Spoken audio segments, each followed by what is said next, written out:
Welcome to Psychology Corner.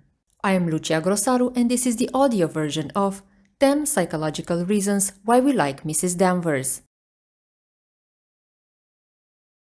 Mrs. Danvers, the sinister housekeeper at MANDERLEY, is a powerful villain, dominating both book pages and screens with her manipulative presence. She is the main antagonist in Daphne du Maurier's novel Rebecca, her main victim being the new wife of Maximilian, Maxim the Winter, a young girl of modest roots who finds herself thrown in a world haunted by the memory of the late first Mrs. de Winter, Rebecca, a memory obsessively kept alive by Mrs. Danvers. It is in this capacity, that of Rebecca's confidant and friend, that Mrs. Danvers sets to make the new Mrs. de Winter feel inadequate and unwelcome at MANDERLEY. She is constantly undermining her position as the new mistress of the house, reminding her that she will never be as skilled, as beautiful, or as loved as the former lady of the house. Nothing is off-limits for Mrs. Danvers when it comes to manipulating and bullying Maximilian's new wife. For example, she masterfully creates the context for the girl's public humiliation, at a ball where she makes her wear a dress that's also been worn by Rebecca not long before her death. But the strongest element of psychological pressure is her attempt to make the young woman commit suicide by encouraging her to jump out of a window at a moment when she was highly vulnerable. All of this is true of Mrs. Danvers, and yet we love her. We like her as a villain. It is this negative character that stands out the most in the newest screen adaptation of Rebecca, her presence keeping MANDERLEY together and ultimately determining the fate of all of those living within its gates. But we're not villains. We cheer for the new Mrs. de Winter and enjoy the happy life perspective that awaits her and Maxim at the end of their dramatic journey. So, why are we still attracted to Mrs. Danvers? Why do we even feel a connection to her? Why don't we simply hate her? In this article, I will explore 10 psychological reasons why we like Mrs. Danvers. 1. She is loyal. Mrs. Danvers has been with Rebecca her entire life. During this time, she has always acted in Rebecca's best interest, and continued to do so even after the first Mrs. de Winter died. She is almost the embodiment of Rebecca's ghost, never letting anyone forget the former MANDERLEY mistress. 2. She is a victim herself. As Rebecca used to call Mrs. Danvers, Danny was Mrs. de Winter's closest friend and confidant, but the connection was not mutual. Rebecca was hiding things from Mrs. Danvers. She did not tell her about her tumor, nor did she share the fact that Maxim already knew about her affairs with other men. She was also using the housekeeper to maintain her social image. Danvers would protect Rebecca's secrets and help her project the social image of a strong, charismatic, skilled lady of the house and a loving, dedicated wife. It is easy for us to relate to Mrs. Danvers when we can also see her as being a victim herself. She is hurt and used. Our empathy toward her is activated. 3. She runs MANDERLEY. MANDERLEY was ours, Mrs. Danvers told the new Mrs. de Winter in one of the final scenes of the movie, referring to the estate belonging to her and Rebecca, since the two would take care of all of the affairs concerning it. After Rebecca died, she helped Maxim maintain MANDERLEY's glory in the memory of her friend. We like her because she is in charge.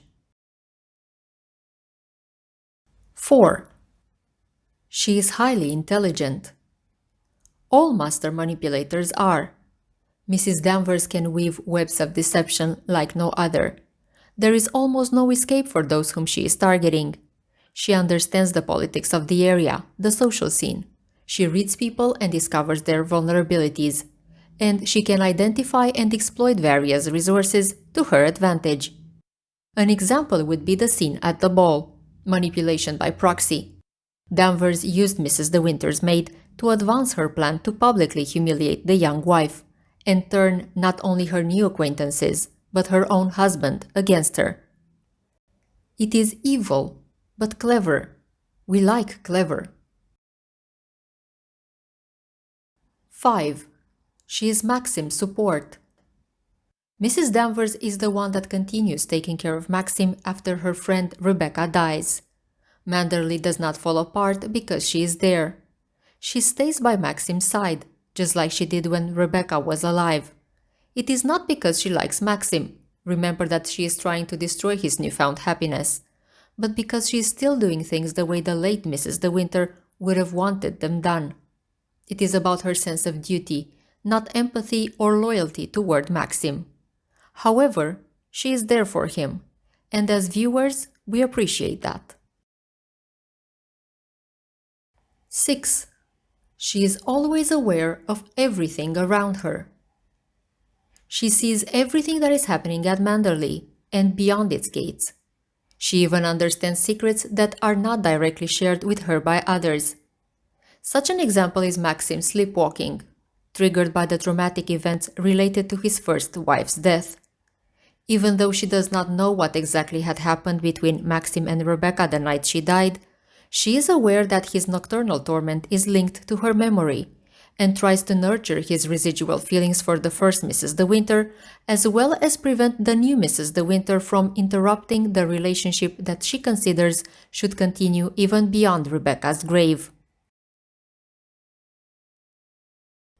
7. She empowers and enables change and growth. She is the obstacle that the new Mrs. De Winter needs to overcome to become a strong woman, worthy of the extended role she is to play in Maxim's life. It is the villains that oppose her, the most significant being Mrs. Danvers and Jack Favell, Rebecca's cousin and former lover, that determine her to find her inner resources and strength to fight through the dramatic context and come out on the other side a stronger, happy person. Without them, the new Mrs. De Winter's journey would have been a less spectacular one. 8.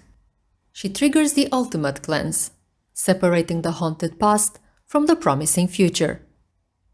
Just like many other narcissistic sociopaths, Mrs. Danvers cannot let something she loves but can no longer have in the hands of others. Once Manderley is no longer an option for her, she sets the mansion on fire. This fire burns the haunted past and signifies the agent that purifies the ground that witnessed all of Rebecca's evilness. Even more, through her suicide, Mrs. Danvers severed the last tie between the past and the future. Everything that once stood against Maxim's happiness, and now also the happiness of the new Mrs. De Winter, is gone. 9. The mysterious past. The mystery that surrounds her past and life story is also an element that attracts us to her. We want to know more about Rebecca's childhood friend, but she always eludes our curiosity. 10. She is charismatic. Her traits, considered in an isolated fashion, would be regarded as terrible elements of someone's personality, but when skillfully put together by Du Maurier, they make up a fascinating character. In a sense, she is Manderley, because, just like the estate, she remains unchanged while everyone else pursues their own, sometimes selfish interests. The other employees respect her, and she is always part of the close family circle of the De Winters. Mrs. Danvers' charisma is also linked to the way KRISTIN Scott Thomas portrayed her in this particular adaptation. She brings an extra dimension of depth and elegance to this evil yet tragic character.